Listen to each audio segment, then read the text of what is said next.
Good afternoon, fine people of YouTube. How are you guys doing? This is Chase Oliver here, bringing you another wrestling stream to the channel. Today, we got the three topics that we're talking about. Brock Lesnar versus a USADA, the Cruiserweight Classic, and is the Shield bad for business for the WWE? That's on the table. If you guys are watching this live, hit that like button and also post in the chat, post in the comment section. Give your responses to what I'm talking about here. And if you guys are watching this with the playback, just comment down below any thoughts that you have about what I talked about here, and also give it a thumbs up and also share the archived video. Anyways, it's time to talk about the first subject that we're talking about today, Brock Lesnar versus USADA. Now, if you guys don't know what USADA is, it's a company partnered with the Ultimate Fighting Championship, UFC. And pretty much this is their big testing company, and they test the fighters, making sure to clean up the sport of mixed martial arts. Mixed martial arts, during its rise to glory and everything like that, you know, there have been many guys who have tested positive, have had gained certain advantages, whether it was using testosterone, TRT, or, you know, HGH. There's been a lot of guys who have gone through the system and cheated and dirtied themselves up, and throughout the way have seen success, you know. And Brock Lesnar, of course, when you look at the dude and you see the guy, a lot of people like to associate him with steroids. A lot of people like to associate him with TRT, you know, just anything, because the guy's so big. You don't see human beings that big, that ripped, and especially that fast and that strong. So, of course, you know, to a lot of people who don't really watch Brock Lesnar that much, haven't seen Brock Lesnar compete in wrestling that much, or have seen him live that much, a lot of people are going to just say, when you look at Brock Lesnar, this guy's on steroids. This guy is on something. Well, Brock Lesnar was passing his test. That is one thing that we cannot deny, was that Brock Lesnar has never failed a drug test. He has never failed a drug test in his UFC career, WWE career, NFL career. He's never failed a drug test. He's always been squeaky clean. There's one thing we can say about Brock Lesnar. He's always been squeaky clean. So Brock Lesnar goes to UFC 200. By the way, yes, I know I didn't recap UFC 200 on this channel. I'm pretty sure there's some people who follow me for the MMA talk probably disappointed that I didn't talk about UFC 200. Look, what do you want me to say about that boring ass show? UFC 200 was really boring. It was really boring. There was nothing special about UFC 200. There was nothing about UFC 200 that made me say, hey, let's go talk about it. UFC 200 was a weak show. It really was. And it goes to show where it's like where you hype a show up so much, where you go out of your way to keep on hyping it up, and hyping it up. You know, sometimes it just falls. Sometimes it just crumbles. It's like WrestleMania. It was like UFC 200 was like WrestleMania 32 for the UFC. Just didn't live up to the hype, didn't live up to the expectations. Even if John Jones and DC would have stayed on the card, I didn't feel like UFC 200 would have been any good. I feel like the only way this card would have been good is if Conor and Nate were on the card, mainly because Conor and Nate, you know, at least they're going to stand up and fight. You know, Dana, if you're going to make a big card like UFC 200, you got to put fighters that are entertaining. I'm sorry. You got to put guys who are entertaining. Brock Lesnar, I can deal with him just holding someone down and beating someone up. But really, to be honest here, you got to do better. You got to do better with these big-time cards, because a lot of your big-time cards are some of your worst cards, to be honest. So, yeah, that's my thoughts on UFC 200. That's my quick thoughts. But when it comes down to Brock Lesnar, he's never failed a drug test. He beat Mark Hunt, dominated Mark Hunt almost, you could say, which a lot of people weren't expecting. I remember I had one guy in the chat just kept on the whole time when I was talking about Brock Lesnar and if he won at UFC going for the title, you know, this one guy was all like, but he's going to lose because he's going to lose. And I was like, dude, can you at least just think in a world where Brock Lesnar can win? It's not like Brock Lesnar has a losing record in MMA. He's 5-3. He's done more than anything Mark Hunt has done in his career. He's won a championship, unlike Mark Hunt. So Brock Lesnar beats the fuck up out of Mark Hunt, wins the fight. It was amazing. It was cool to see. And then it was just like, holy crap, Now the WWE has this big time MMA ass kicker coming, and he's gonna go fight Mark Hunt. Oh my God, this is gonna be an insane fight. You know, he's coming back. He just beat Mark Hunt. Now he's going to go on and take on Randy Orton at SummerSlam. Wow, seems like it was going good for the WWE. But then later on, Brock Lesnar, USADA got him. Same guys who got John Jones. USADA got Brock. And now it's up in the air of what's going to go down with Brock Lesnar. The fallout for this from the MMA side of things is that, you know, Brock Lesnar cheated. You know, that's what everyone's going to say. Mark Hunt is whining and bitching on Twitter, saying that, oh, he could have hurt me, even though he was posting on Twitter that his punches didn't hurt at all. Okay, I don't get what you're saying there, Mark Hunt, but okay, you can keep on bitching. Saying that he wants all of Brock Lesnar's purse, which I think Brock Lesnar doesn't give a shit about if he loses $2 million. And if he is caught failing this test, Brock Lesnar has to pay $2 million to USADA anyways, which led to a lot of people who are conspiracy theorists out there saying that USADA may have put something in Brock Lesnar's blood because they want that Brock Lesnar money. And, you know, I wouldn't blame people if they want to think that shit about USADA.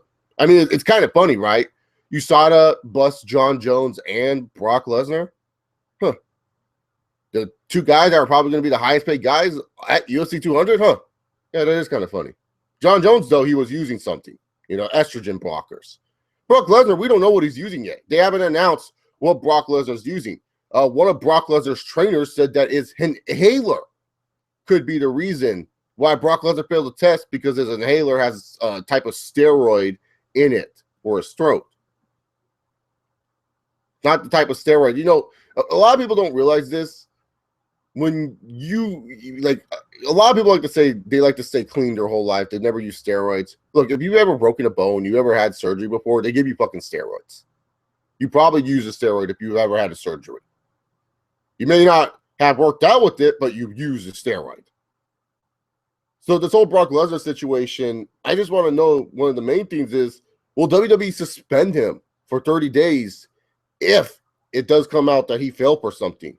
Or will they keep him till SummerSlam and then suspend him afterwards? Because this is not the first time where WWE has learned of a suspension in advance and then kind of waited before pulling the trigger on it. I mean, we look at Roman Reigns. They probably knew Roman Reigns got busted sometime around Thursday and Friday and let him keep the belt until Sunday. We look at Rob Van Dam, where he got busted over the weekend, and then later on they had him wrestle twice before suspending him. But with Brock Lesnar, I honestly feel like a suspension is kind of like a waste of time. I mean, seriously, a suspension for Brock Lesnar, like, I know there's going to be people in the camp that saying you need to suspend the guy, you need to suspend him for 30 days, but why suspend Lesnar for 30 days? Because the guy's barely there. It's not like the guy, Brock Lesnar, is there every single time doing these house shows and everything like that. Like, honestly, now with Lesnar, if he does get caught doping, which, by the way, I don't think Lesnar is caught with anything, in my personal opinion. I think it may have been a screw up because he passed 5 prior USADA tests before getting busted with this one. I mean, that makes no sense to me, because if he passed 5 prior tests and then he got busted just on this recent one that happened like June 29th or something like that, I don't know what he could have taken his system that would have just like hit up like that. You know what I'm saying? I don't know what he was taking where all of a sudden, and plus like the June 29th mark, it's not like he was training around that time, because that was like before International Fight Week. He probably was traveling. Maybe he took something like an Advil or some shit like that. So that's what I think he probably took, in my personal opinion, because with Brock Lesnar's history, like, has this guy ever shown in his history that he's failed a drug test? No, he's passed every drug test. Like, some people just don't understand human beings can be fucking big. Like, do we test Shaq because he's so freaking big?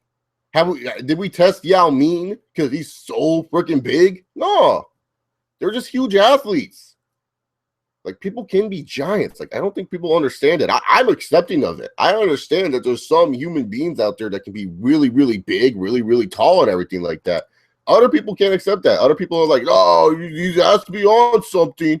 so jacked and so big. Like, what the fuck? So so LeBron James has to be on something, right? I've never seen someone that big freaking pass the basketball and slam dunk like that shit.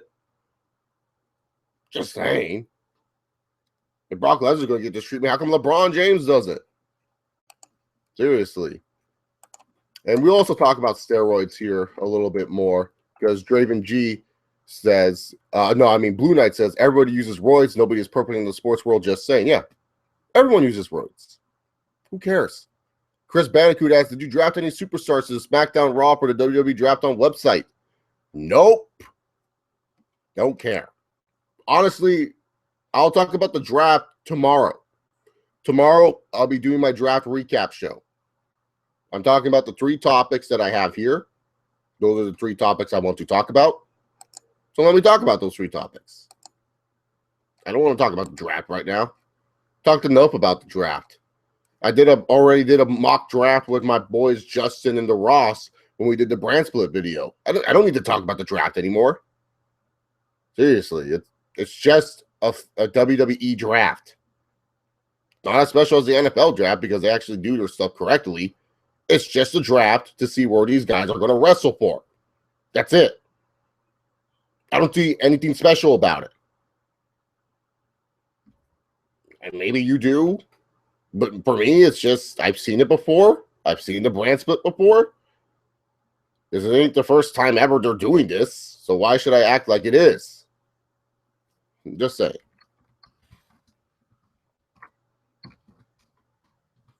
Alrighty then. Back to Brock Lesnar. Yeah, see, and shout out to Wrestling Fan 99. But here's the thing. I don't think Brock Lesnar should get suspended by the WWE if he does fail this test. I mean, I understand WWE wants to keep it fair, and I'm understanding of that, where it's like, oh, you want to keep it fair, you want to make it seem like it's right, you will punish the big stars. But what does the suspension do for Brock Lesnar? He's not even there. Oh, cool, you suspend him for 30 days. If anything, just gives you an easy reason, if he does fail this test, to have him fucking lose. And then you can create a story off of that. And I know I like to do these hypothetical stories, and I like to go on here and make up ideas for the WWE and everything like that. I get that. You know, I would love to make these hypothetical ideas and actually have people have like legit characters that you can get behind and shit like that. I get that. I do that a lot. But it's just like, this would give you an easy out for Brock Lesnar, and you can redefine the Brock Lesnar character.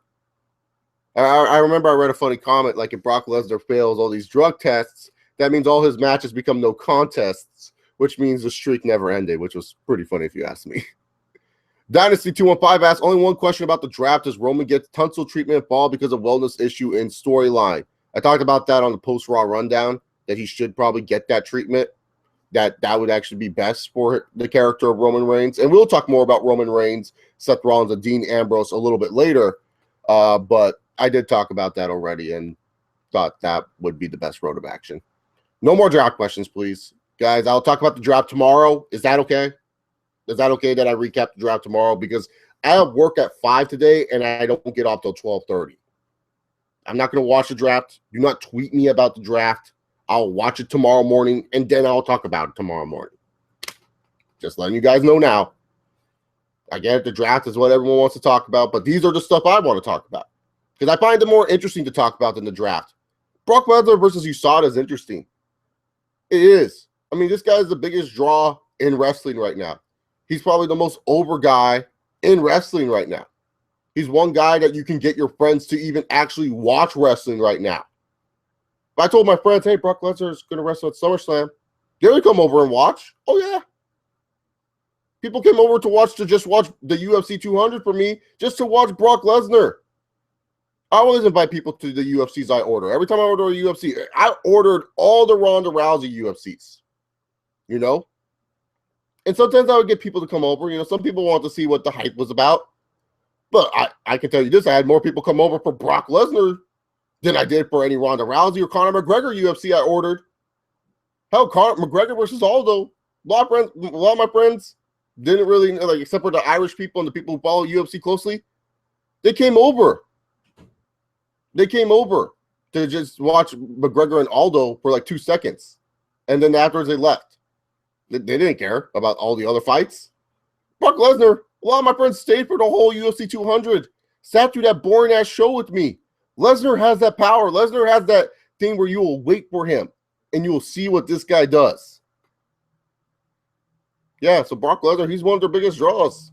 So it's going to be interesting to see what happens. It'll be interesting to see if WWE does suspend him, even though I think it's a waste of time. I honestly think you just don't pay him for SummerSlam. You just tell Brock, like, hey, you have to work for free. That's what I would say to Brock. I don't know what WWE will do if it turns out Lesnar did fail for a doping violation. We will just have to wait and see on that one. We'll just have to see on that front what happens. But nonetheless, Brock Lesnar and USADA will get more information coming out on this in the upcoming days. Let's just hope it's the upcoming days. I don't want to wait any longer because I just want to know, is Brock Lesnar good? Is Brock Lesnar still going to be able to wrestle? You know, that's all I care about. I just want to know if Brock Lesnar will still be able to wrestle. I just want to see Brock Lesnar suplex City in the ring. Is that so bad? Is that so wrong for me to want? And when it comes to steroids in sports, I'm honestly not the biggest person against steroids. People say it's a competitive disadvantage and everything like that. And, you know, they can say that. They can call people cheaters. But it's funny, the people who call people cheaters the most are the ones who have cheated. It's always funny when that happens, isn't it? Alrighty, then that's it for Brock Lesnar versus USADA. If you guys have any thoughts about Brock Lesnar versus USADA, just put it in the chat comment section down below. What are your thoughts? Should Lesnar be suspended for 30 days? Straight Shooter asked, Chase, today is my birthday. I'm 21 years old. Happy 21st, Straight Shooter. Hope you can remember it. And also, do you see Randy Orton facing AJ Styles after Brock? If they're on the same brand, possibly. If Orton's on SmackDown or Raw, whatever brand, I'm just telling you guys now, don't ask me the silly question, Chase, what will be your favorite brand? My favorite brand will be wherever Randy Orton fucking goes, okay? I'm not going to sit here and be like, oh, well, Raw drafted well. So, no. Whatever brand Randy Orton's on, that's going to be my favorite brand. Don't ask me these silly questions where it's like, oh, what brand's going to be your favorite? There's your answer, whatever brand Randy Orton's on. But, yeah, I can actually see AJ Styles facing Randy Orton if they're on the same brand, like after Randy Orton faces Brock Lesnar. Maybe AJ Styles wins the John Cena match, and who knows, you know. You'll have to wait and see. But definitely if Randy Orton, after he's done facing Lesnar, and he most likely loses that matchup, I can see him going to John Cena right afterward, going to AJ Styles right afterwards. That would make the most sense, at least to me. Dynasty 215 asks, is Jones' prior history the reason he was pulled for the card and Brock was not? No, Jones's was different. Jones was busted on an earlier date. Like, they get their test results 2 weeks later. That's USADA for you. They get their shit 2 weeks later. So Jones was busted like early June, and Brock Lesnar was they didn't get the Brock Lesnar results until after UFC 200 that he failed the test June 28th.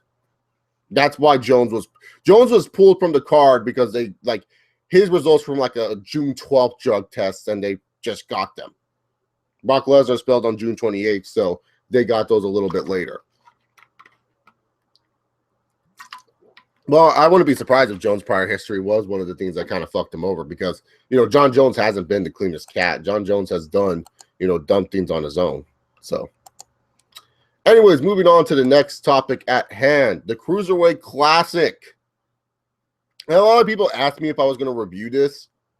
Why would I review the Cruiserweight Classic? I mean, honestly, it's just a bunch of matches. Bunch of wrestling matches. Like, what do you want me to talk about from these bunch of wrestling matches? Like, oh, that was a good match. Oh, that was a bad match. I'm watching the Cruiserweight Classic just to see cruiserweights, just to see the in-ring cruiserweight action. Nowadays, it's kind of hard to enjoy this in-ring cruiserweight action because half these cruiserweights are doing stuff that our main event wrestlers are doing. That's the thing. I'm sitting here and I'm saying to myself, like, half of our main event wrestlers do this shit.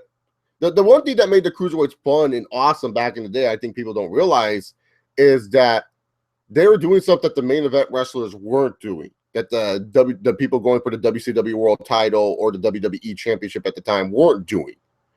They were legit cruiserweights. They were legit fun to watch. They were different. They were a different style. nowadays it's kind of hard to really get into their in-ring style because it's just like, you know, they do moves that work on each other, but you know if they face off against heavier opponents, they're not going to work out so well. So that's why I'm not a big fan, really, to be honest, of reviewing the Cruiserweight Classic, because it's just matches.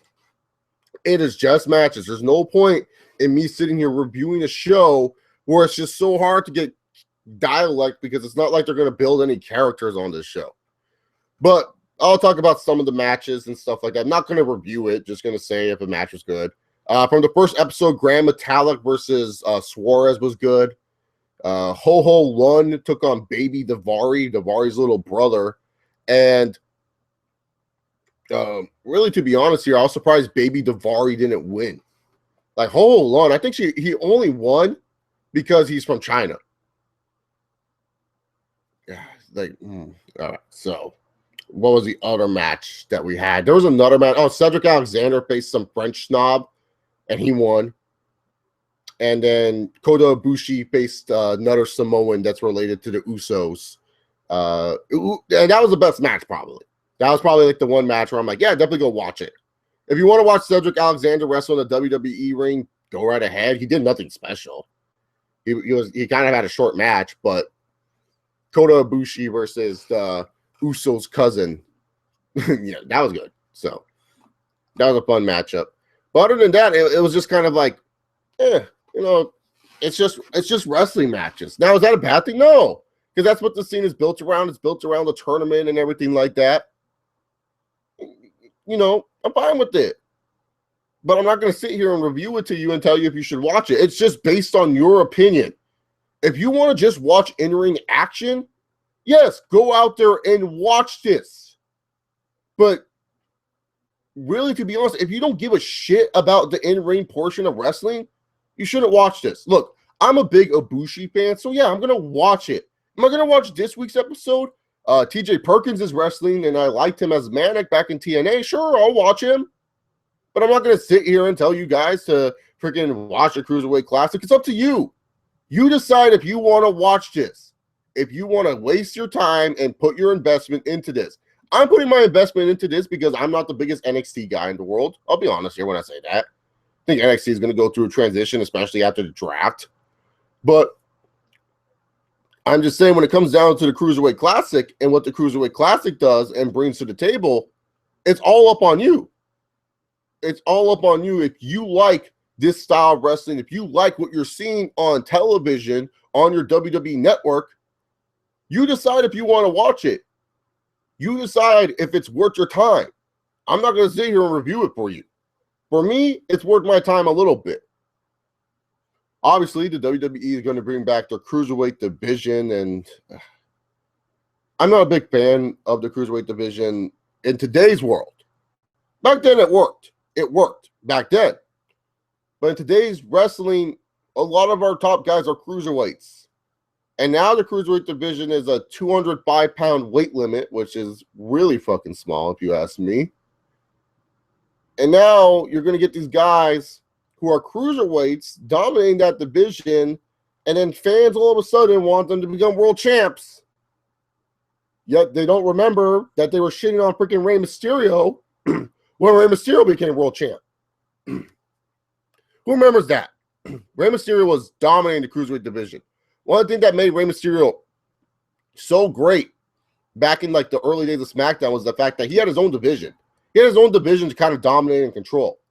And no one really was like wanting Rey to get that push to the top because they felt like, hey, you know what? The Cruiserweight Championship, that's a world championship to him.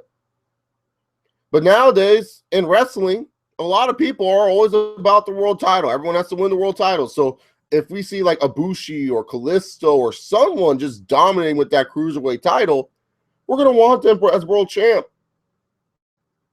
And that's the problem, is that, you know, this division, the Cruiserweight division, should be about these guys treating that belt like it's the world championship.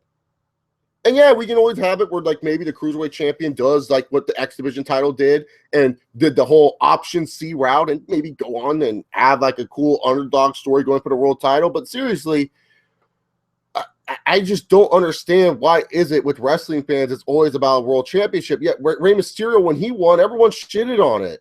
Everyone shitted on it. Don't come on here and tell me that you weren't one of them. I wasn't. I'm a huge Rey Mysterio fan. I love Rey Mysterio, so I liked it when he won the world title.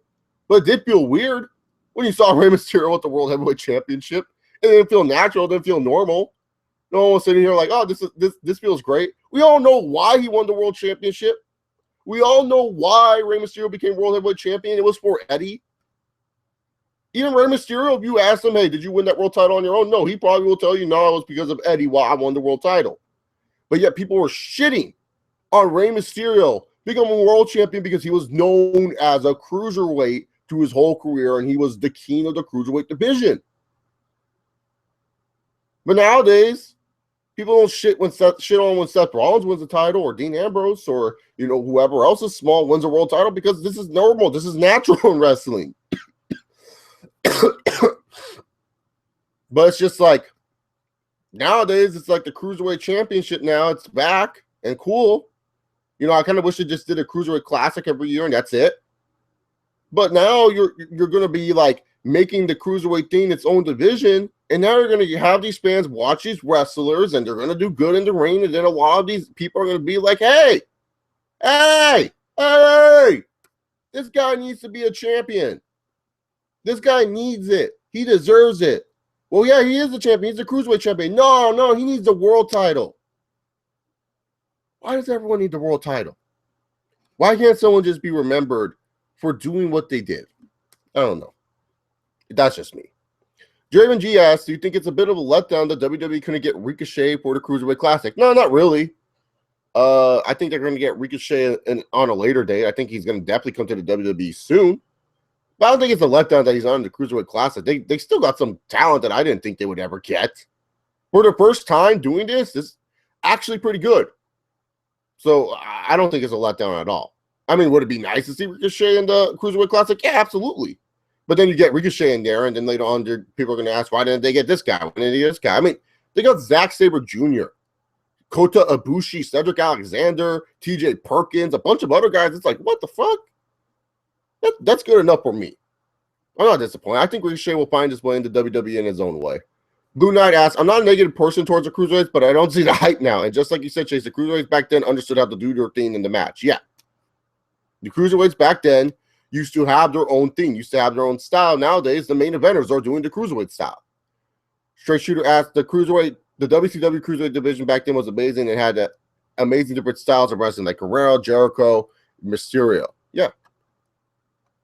Draven G says, screw Ziggler, Kota is the best seller. Yeah, Kota sold that kick very well from the Usos' cousin. The Straight Shooter says the Cruiserweight Classic just feels like a waste of time. I don't doubt their talent in the ring, but it feels like a spot fest, flips and kicks, and mania. Yeah, that's pretty much what you're going to get from the Cruiserweight Classic, and that's your opinion. My opinion is I just want to watch it just to see what these guys go. Dynasty 215 says NXT is all in the ring and saved by takeovers. If it wasn't for the specials, it would suck. It's what they should do with Sammy. It's why they don't really say heavyweight anymore. Yeah, that's a sad thing. People don't understand. There's no heavyweights in wrestling nowadays, and it's all because we want more good in-ring matches, and I'm sick and tired of good in-ring matches. It's annoying. I've seen enough good in-ring matches. Can I get better stories? Can I get better characters? I would sacrifice the in-ring action for better matches and better stories, to be honest. Casey Yates, you think they're going to split the world titles? I'll talk about that tomorrow. No offense, Casey. I've talked about that question so many times. I've said no. Probably a yes at this point, but I just don't want to talk about brand split stuff right now. I've talked about it too many times already. I just want to talk about these three subjects because I find them to be more compelling and more interesting than the brand split. That's just me. I talked about the brand split numerous times on this channel, numerous times on the Q&As. Just want to talk about different things. I'll talk about the draft and everything else tomorrow, Casey. So tomorrow, if you're up at this time, come watch me talk about the draft. Straight Shooter asked, one of my favorite Cruiserweight matches was Jericho versus Humberto Guerrero in a match versus title match. Even though I hate Jericho, I can put on some great matches. Yeah, I hate Edge. And really, to be honest, like I can maybe put on great matches. You don't need to apologize, Casey. I'm just saying I just don't want to talk about the brand split in the draft right now because I've talked about it too many times. I'm going to talk about it tomorrow. Don't get me wrong, but it's just like there's no point about talking. What am I supposed to talk about with the brand and draft split? Oh, let me do a mock draft and say where these guys are going to go and build my roster, and then all of a sudden the WWE doesn't build the roster I like. It's like I know they're not going to build the rosters I like. I know they're not going to do the things I like. So I'm just going to sit there, wait to see the results, see what happens, and then talk about it tomorrow. I can't talk about it tonight because I work from 5 to 12:30 tonight. So I can't talk about it tonight, but tomorrow I'll definitely talk about it. Don't worry. I just don't want to talk about it right now. Talked about it way too many times with all these other people, you know. There's other stuff I want to talk about, and this is the stuff I want to talk about. Yeah, but really, to be honest, it's just like the Cruiserweight Classic and the whole Cruiserweight division. I kind of wish they would have just kept it as like a special thing that they do every year. The Cruiserweight division is just like these matches are just going to get diluted over time. They're just going to get diluted over time, man. Like that's just what's going to happen with these Cruiserweight division matches. It's like it's not like these matches are special. When I watch a Cruiserweight match and then all of a sudden I see Kevin Owens doing fucking moonsaults, it's like, what? Huh? But no, that's not the problem with wrestling. It's not the in-ring. It's everything else. You know, the in-ring's never the problem, even though the in-ring tend to bore people the most, in my personal opinion. That's just my personal opinion. Anyways, I want you to know your guys' thoughts on the Cruiserweight Classic and the Cruiserweight division. And now it's time to talk about a topic that I was like kind of thinking about, and I was saying to myself, this could be true. How the Shield guys are bad for business for the WWE. How the Shield guys are not really doing so well as top dudes in the WWE. Now, here's what I always like to say. Rome isn't built in a day. You're not going to get a top star right away. I mean, Shawn Michaels and Bret Hart, when they were top guys, the ratings were freaking bad. But yet we still sit there and stroke the dicks of Shawn and Bret and say how awesome and great they were. You know, Chris Benoit and Eddie Guerrero, when they were top guys, you know, the ratings were getting down a little bit. But yet we still stroke Eddie's dick. Benoit, there's some weird people who still consider him one of the greatest ever and shit like that. You know, just because the ratings are bad does not mean that these three guys are bad. I don't feel Roman Reigns, Seth Rollins, or Dean Ambrose are bad at all. I'm not trying to say they're bad. But right now, they're bad for business. And I understand, like I said earlier, Rome isn't built in a day, and you have to wait and see what you get with these guys. But the way that the WWE is with the individuals and these talents, the way that the WWE portrays these guys, it makes me not care. And that's sad. That is really sad. And one of the things why the Shield are not doing so good when it comes down to the ratings and everything like that is mainly because these guys have shitty characters.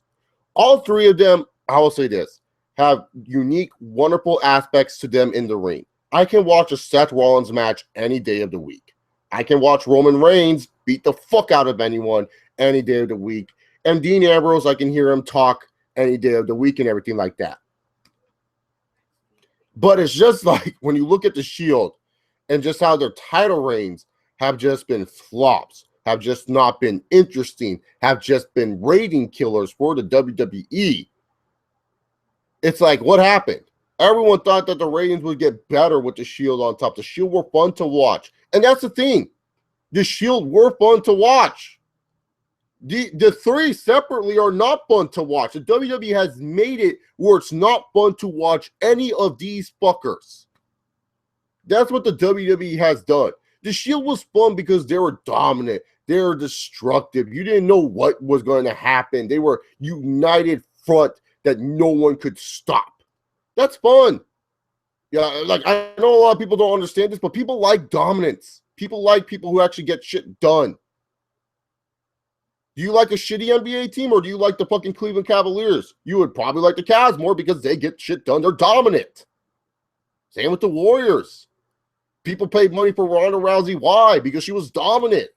People paid money for Mike Tyson. Why? Because he was dominant. Whether people like it or not, people like to always go to the underdog story. The underdog story is only successful where there's someone dominant on top. And the Shield were that thing. They were dominant. And then they separated. And it was like, yeah, the separation, the split was good and all. I felt they made the right move making Seth Rollins heel, because making Dean Ambrose heel wouldn't work. People would just cheer Dean Ambrose because he would be too entertaining. I feel Seth Rollins would have been weaker as a babyface, and I felt Roman Reigns, they did the right things with him at that moment in time. But it's like ever since the separation of this dominant group, none of these guys have been dominant. We look at Seth Rollins. Seth Rollins as a heel sucks. I don't care what anyone says. Oh, well, he cheats to win, Chase. Yeah, really. You know that works for a wrestler when they're really not that good in the ring? I mean, honestly, Seth Rollins is so good in the ring. How is it for me when I see Seth Rollins doing the shit he does, I have to say, like, oh, he needs Jon Stewart's help to win this title match against John Cena. Oh, he needs Jamie Noble and Joey Mercury's help to win this title match against Randy Orton. It's like, what? You guys watch the same Seth Rollins I do? Because Seth Rollins is pretty damn good in the ring. I mean, it worked for JBL because JBL is not that good in the ring, so you can imagine that this fucking Joe Schmo needs help from Orlando Jordan and all these other people. But it's like with Seth Rollins, it's like you see this guy, it seems like he can actually take care of himself. He can actually win matches by himself. I know a lot of people go like, well, he's a heel, he needs help to win. That's what he does. It's like, no, that's a fucking pussy excuse for Seth Rollins. I like Seth Rollins too. I'm a huge Seth Rollins fan. But I'm not going to sit here and give this guy pussy fucking excuses for his character sucking. I ain't going to sit here and just fucking bullshit you guys. Seth Rollins' character sucks. It makes no sense. This guy is really good in the ring. Seems like he can take care of himself, and yet he needs help all the time.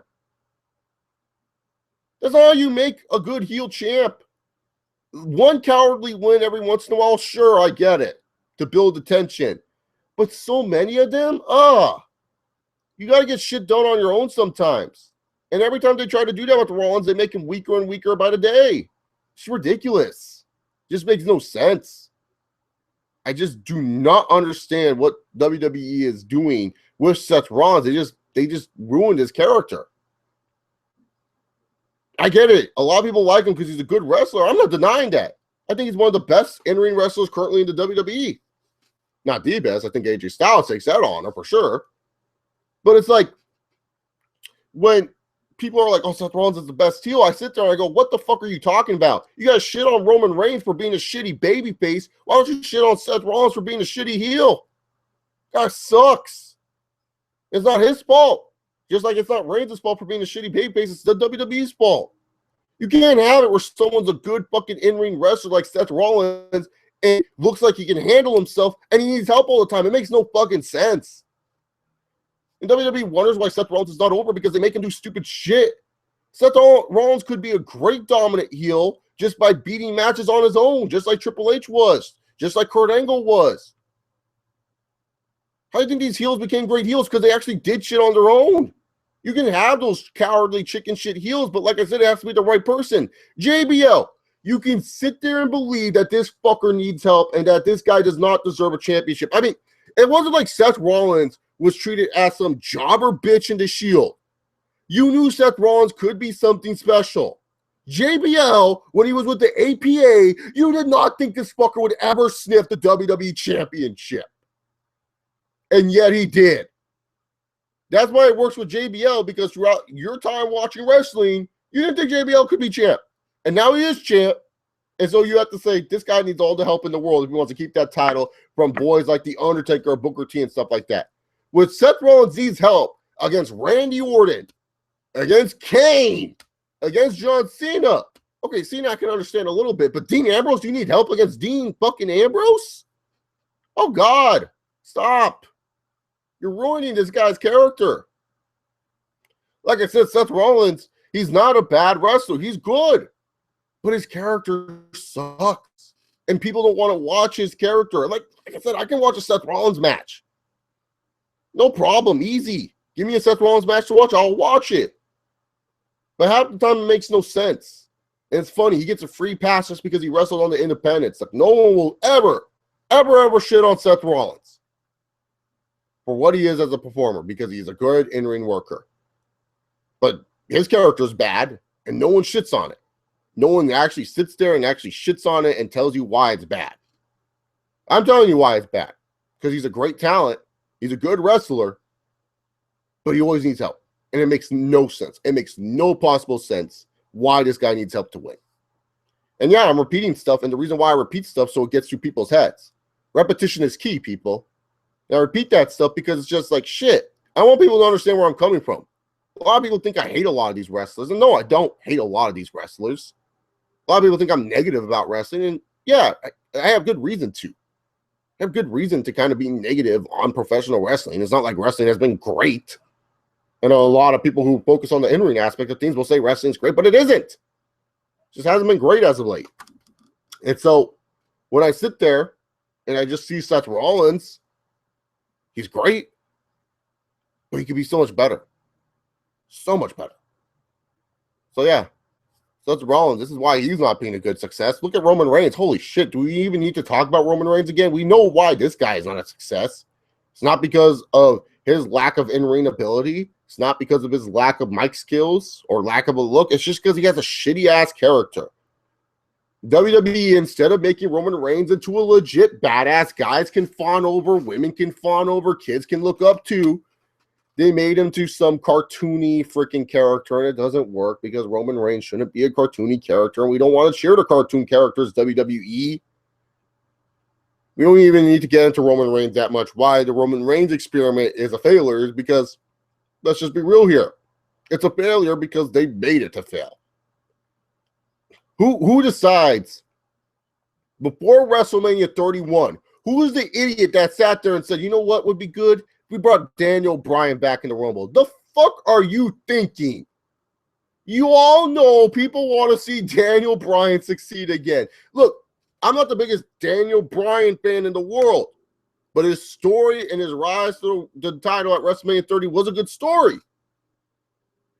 So when he's coming back for WrestleMania 31, how many people are not going to sit there and say, oh, I'll take Daniel Bryan? I mean, being dead honest here, a lot of people are going to take Daniel Bryan because they want to see him actually get his world championship back and actually see him get a fair shake. His last title run, it sucked. It was like, oh, he won the title, he fought Kane, and then all of a sudden he had to surrender it. He didn't get a chance to defend it. So it's like, of course, people want to see Daniel Bryan's road to redemption, road to glory again. Let's see Roman Reigns' rise to glory. You would want to see Daniel Bryan because you like Daniel Bryan more than Roman Reigns. Roman Reigns has such a small sample size as a singles guy compared to Daniel Bryan at that time. You're just setting up for this guy to fail. It's like they don't like Roman Reigns succeeding. Anytime Roman Reigns has success, they always find a way to fuck it up. It's not fun. I mean, after TLC, one of my biggest complaints about John Cena's run at the top is that John Cena doesn't show human emotion. John Cena doesn't get pissed off after he loses a match, he gets screwed over. He just kind of shrugs it off, comes back the next night and tells his jokes, and there you go. After TLC, they got it right with Roman Reigns. They made it where it was like Roman Reigns was so pissed off at the Authority, he's just like, fuck this shit. And he beat the fuck out of the Authority. People liked that. People were like, holy shit, this is the Roman Reigns I want to like.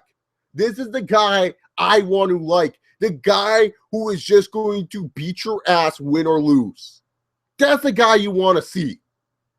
Not a guy overcoming all the odds and all the obstacles, a legit ass kicker, a legit badass that is just like, fuck this. I'm here to fight, win or lose. I'm still going to kick your ass. Because that's how Roman Reigns should roll. It can work as a fucking babyface too. Everyone's like, well, that sounds heelish to me, Chase. Oh, so Stone Cold his whole career was a heel. Okay. Okay then, fans. Okay, John Jones. Shout out to Tommy Told. Love his Daniel Cormier. Absolutely hilarious. But when it comes down to it, yeah, that they made Roman Reigns into what he is. That should be a badass. After he lost that title match to Sheamus, he didn't walk up the back and be like, well, I got done lost now. No, he came down the ramp. He's like, fuck this, bam, beat the fuck out of Triple H. Oh, you were so hyped. You know, people say Roman Reigns can't draw or be interesting. Then why is it that a lot of people, one of the most watched YouTube videos on the WWE channel is Roman Reigns winning the World Championship? Roman Reigns was able to get the Philly crowd over. I mean, he's able to get the crowd over. And it's just like, he can have that ability. He can do that. It's just that the WWE, after they got him over, after Roman Reigns finally won the title, it wasn't like we got badass Roman anymore. No, we got cartoony Roman again. Roman, you're going to have a match where you're going to face all the Raw roster. How is this going to get this fucker over? Why put him in this match where he has to face the whole Raw roster? And if he did, why make it where Roman Reigns can come back from anything? The guy's a badass, but he's not indestructible. But then again, Stone Cold Steve Austin was son of the whole fucking roster. No one would give a fuck, but that's Stone Cold. That's a different story. Roman Reigns should not be doing these one versus all matches. No, fuck. Don't build a whole Royal Rumble around him. It's cool if you built a Rumble around the championship. That's fine. But it's just like, what the fuck? Just make him more like a badass. And now when he returns, you don't know what you're going to do with him. And it's going to be interesting to see what they do with Roman Reigns. I'm interested. But I highly doubt it's going to be good. It's not like the track record with Roman Reigns is a good track record. It's a bad one for the WWE. And the reason why Roman Reigns isn't over and doing well for business is because, fuck, they don't know how to use this guy. They want to make him the face of the company. But really, to be honest, Roman Reigns, he's more like a pseudo face, where it's just like you need a filler, you need someone to fill the hole, and then later on when you find that person, you can push Roman Reigns to the side, and that's not a bad thing. People act like that's a bad thing if Roman Reigns is not the main face. It's like, no. This is why I wish wrestling fans sometimes, I wish they watch sports. I wish they watch sports more so they can understand. Because when you watch an NFL team, there's someone on the NFL team that sometimes is the face of the NFL team. But you know they're not that great. You know they're not that good. But they carry that team for as much as they can until they find a new face of the NFL team, and that person carries the NFL team to the next level. Roman Reigns is just a pseudo face. He's just someone there to hold the spot until they actually find someone to actually do it with. He's like Kevin Nash in a way. And that's not a bad thing. It's not a bad thing to be compared to Kevin fucking Nash. How's that a bad thing? Kevin Nash is one of the most, I'm not saying Roman Reigns could end up being like big sexy, but still, not a bad thing to be compared to Kevin Nash. So yeah. Straight Shooter says, I think if you want people to hate a heel now, you have to have him act as a generic babyface that has a moveset that bores people, and he wins that. It'll take people to hate a heel now. Yeah, that's true. Draven G says Roman shouldn't be like Cena. If anything, he should be more like Batista. I agree with that. Straight Shooter, no, Chase, it was Vince that got him over. Think about it. WWE had to have Vince McMahon involved to get him over in a place like Philly, which was a genius since people hate Vince. Yeah, no, but Vince still got one of the loudest reactions of the fucking night. When Vince came out, it was like, yeah! It was like everyone was hyped up for that. Roman Reigns was still getting cheered before Vince came out. When Stephanie mentioned Roman, when she was like, and Roman Reigns, what he did to my husband. Fans were popping for his name still. It was because they actually saw cool Roman Reigns. They actually saw Roman Reigns they can get behind. People want to get behind Roman Reigns, the badass, not Roman Reigns, the cartoon, Looney Tune character. It can happen. I know you hate Roman Reigns, Straight Shooter, but goddamn. I'm just saying. Yes, his run hasn't been great, but he can get over, just like Seth Rollins can get over. Just saying. That's why Roman Reigns hasn't done well for the company.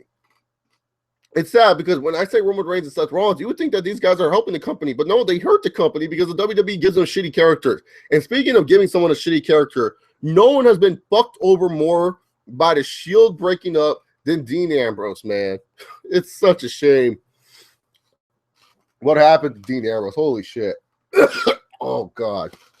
Just talking about make me want to puke. Dean Ambrose. I remember when it was WrestleMania 28. I want to say it was 28. If I'm wrong, please let me know in the comment section. You know, I didn't take my alpha brain yet. So sometimes I could be wrong on certain things. And I'll admit when I'm wrong. But at WrestleMania 28, he was doing this amazing shit with Foley. It was so cool. It was so real. And like so many people were actually pissed off at Dean Ambrose doing it.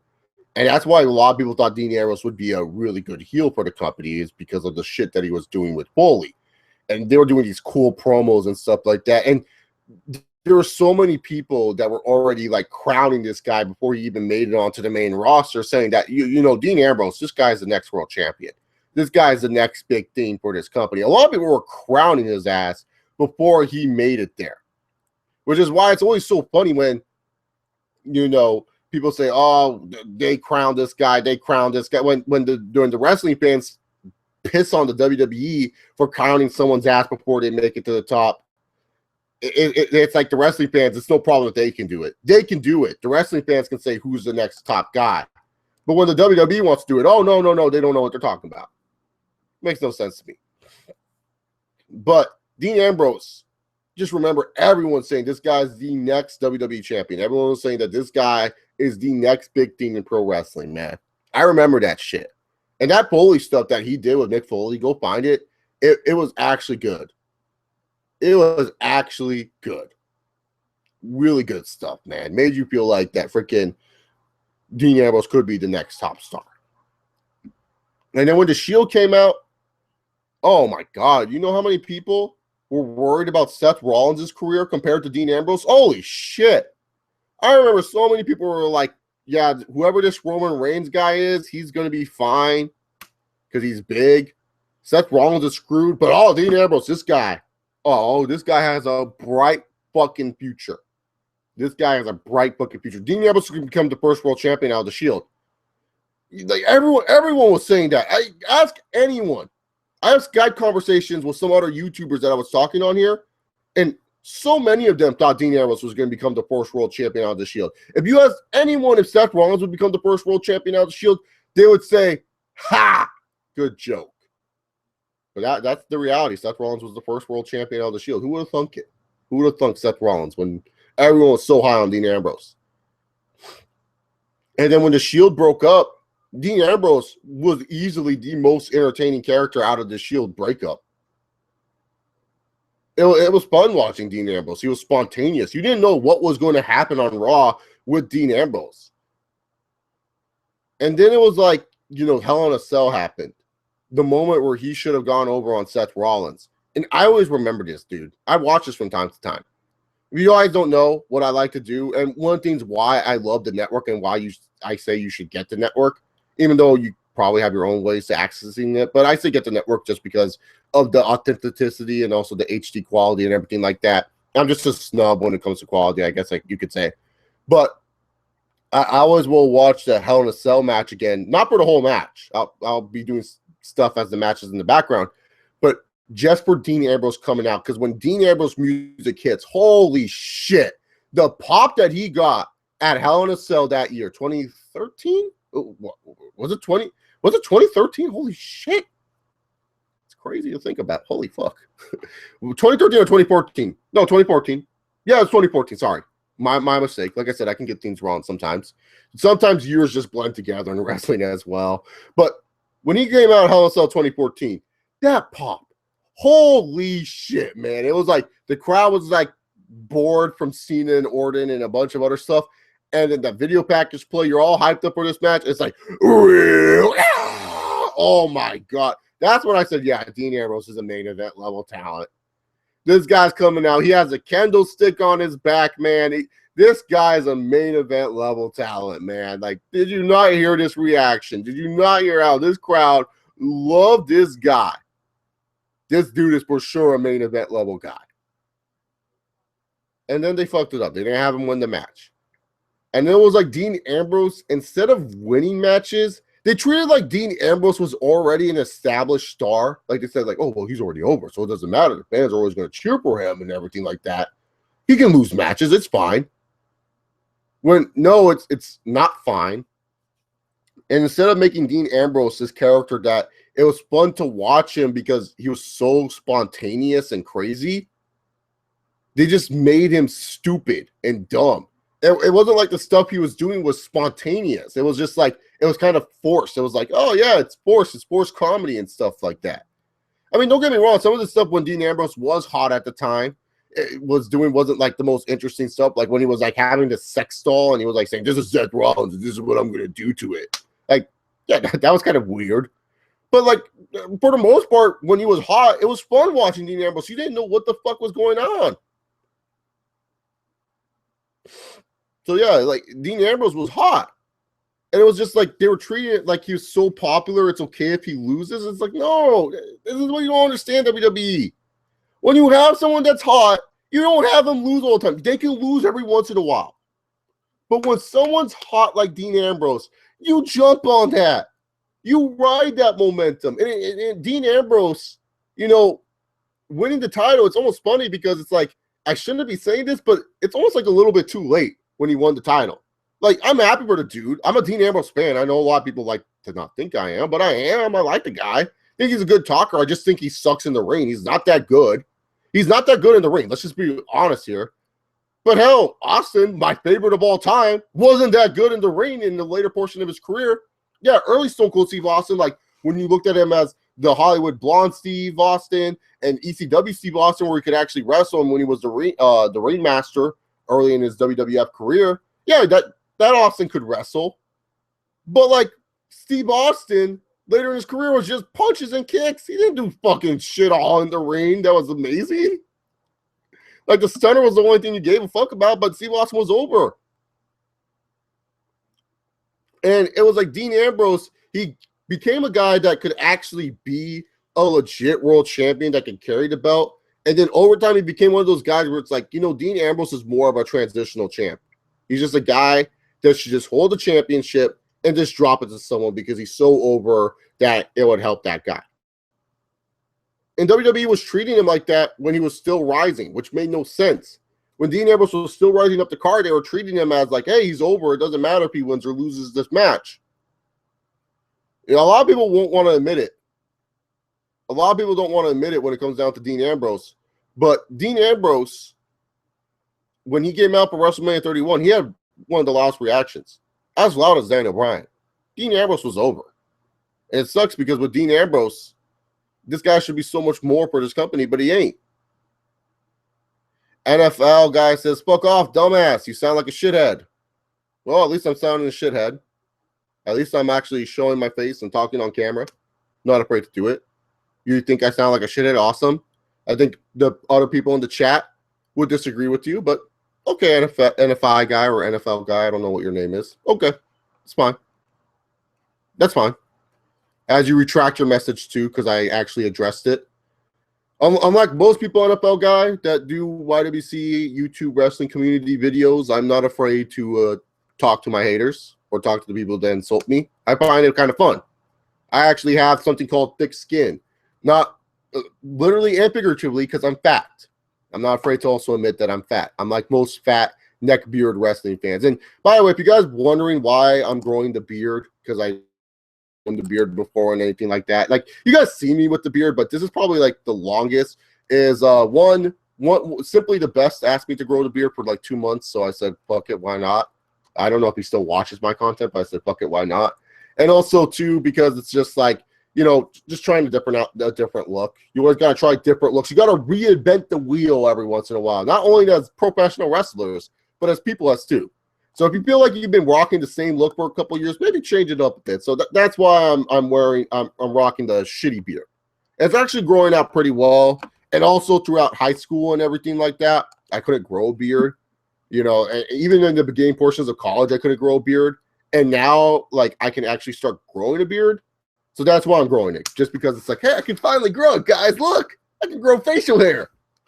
I'm excited about that shit. I get amused easily about silly shit. Maybe that's why stupid gimmicks work well with me in wrestling, because they amuse me for like easy time. But yeah, back to like what Dean Ambrose, what I was saying about Dean Ambrose. It's just like it's so sad because this guy could be, you know, not a mega star for the company, but a big star for this company. All three of these guys for the Shield could be big stars for this company, but it's like the WWE just likes to go off the fact that they were in the Shield, just like to bring up the fact that, hey, these guys were part of the most dominant faction in the Shield, yet they're not showing the stuff that made us love them when they were in the Shield. They're not showing the stuff that makes us say, hey, this is why I love the Shield. This is why the Shield was awesome. This is why I love Dean Ambrose in the Shield. This is why I love Roman Reigns in the Shield. This is why I love Seth Rollins in the Shield. I mean, Dean Ambrose, it's like we love Dean Ambrose, the fact that he was spontaneous and that he was a good talker. Yeah, he's still a good talker, but that spontaneity is gone. We love Seth Rollins because he was the hot tag machine. Anytime Rollins got that hot tag, it was so fun to watch him fly around the ring and look like a superhero, man. Yeah, he still does that, but he's doing it in a different role that doesn't really suit him. And then we loved Roman Reigns because he was a silent assassin. Roman Reigns would destroy you. Roman Reigns would come in, Superman punch, spear. Ooh, ah! Man, what a stud. But this guy doesn't feel like a stud anymore.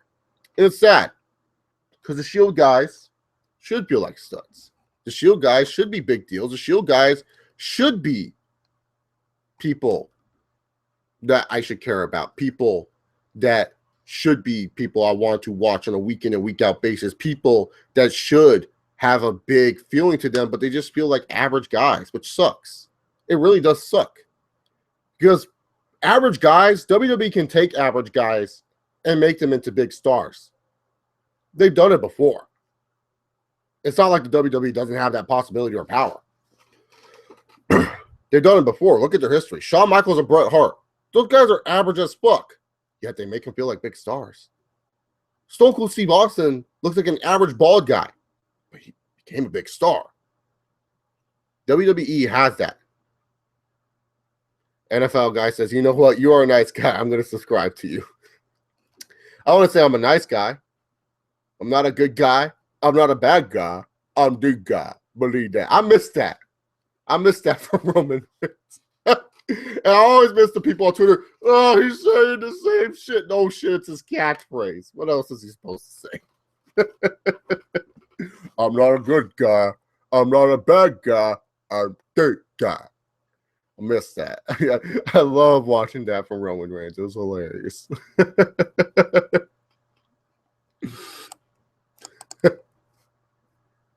Oh, good stuff.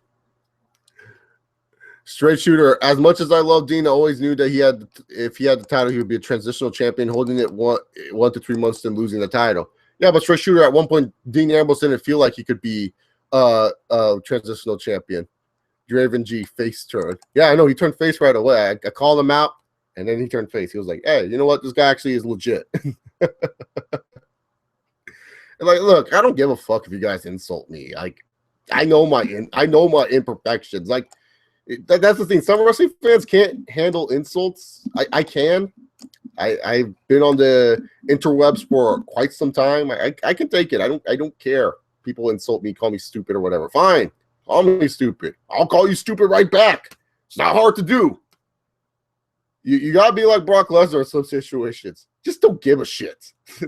Like, there's stuff to give a shit about, but someone insulting you on the internet, that's something you don't give a shit about.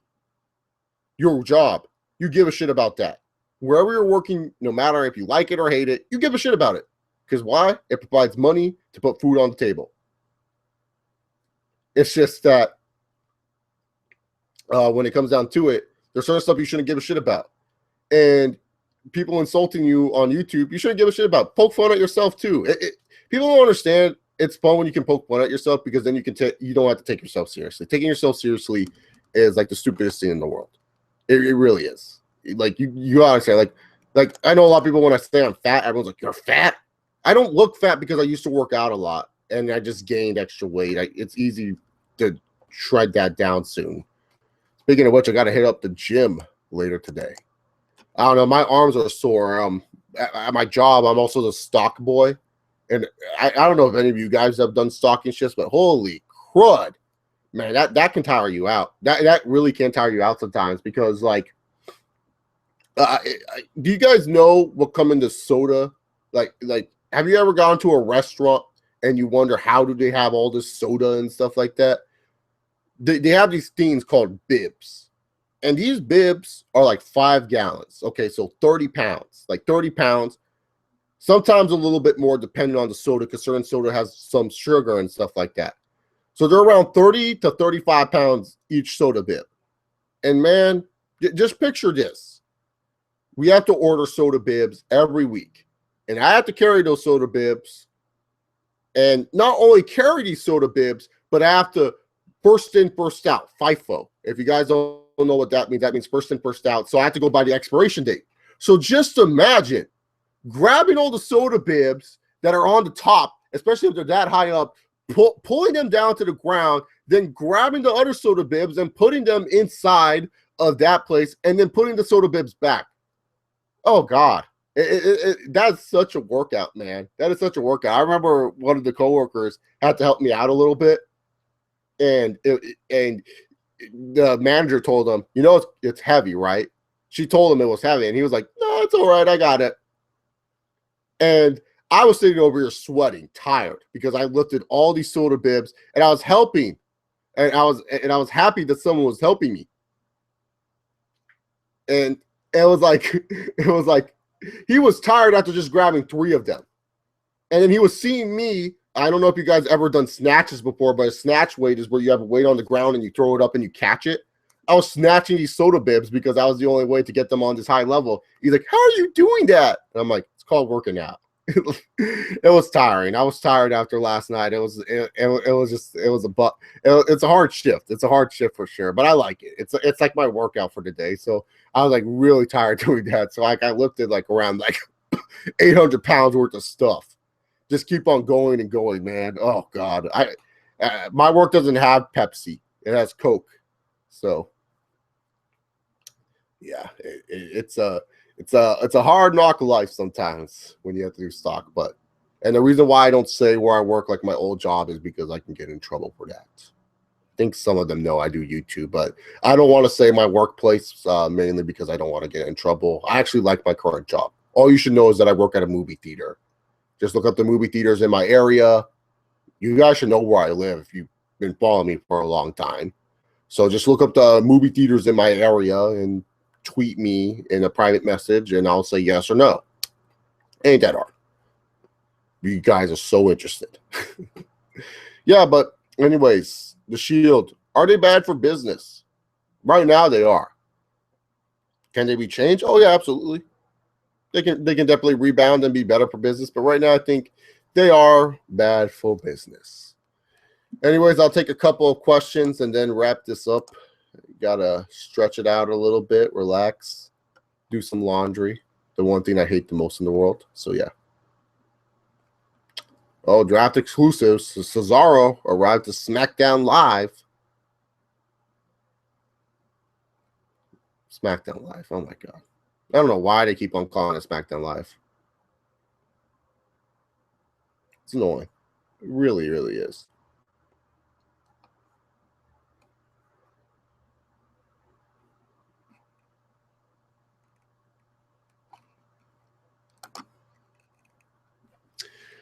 Anyways, it seems like no questions are coming in, or I'm just being lazy. I'm just reading other tweets, non-wrestling tweets, of course.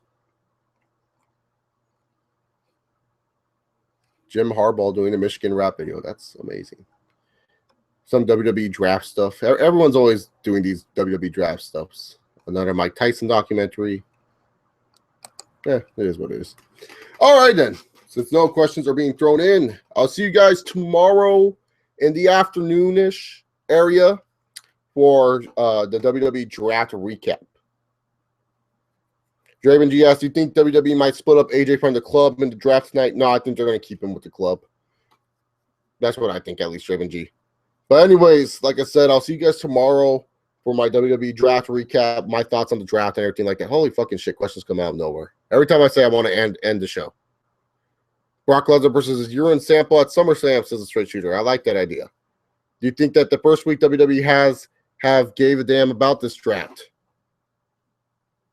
No, that they hyped it up before. I think 2005's draft is better than this draft, in my personal opinion, right now. So yeah, 2005's draft went through like 4 weeks, like a whole month. But anyways, thank you guys. I'll see you guys later, tomorrow actually, for my WWE draft recap. Talking about that show. Am I going to review the matches? If the matches are good, maybe I'll talk about them. But mostly about where people were drafted, because tonight I work till 12:30 in the morning. So after I get home, what am I going to do? I'm going to sleep like normal human beings, and I'm going to go knock the fuck out. Then I'm going to watch the actual draft, like the SmackDown draft, and then I'm going to watch a WWE Network thing, and then afterwards do my YouTube video. So I'm going to be all wrestled out tomorrow, because after I do the stream, I'm going to go watch the Cruiserweight Classic, and oh god, too much wrestling for Chase Oliver. You guys know how I feel about too much wrestling. It's not a good thing. So anyways, thank you all for watching. I'll see you guys next time. Enjoy your day. Peace. And remember, kids, just like Brock Lesnar, sometimes you don't have to give a shit.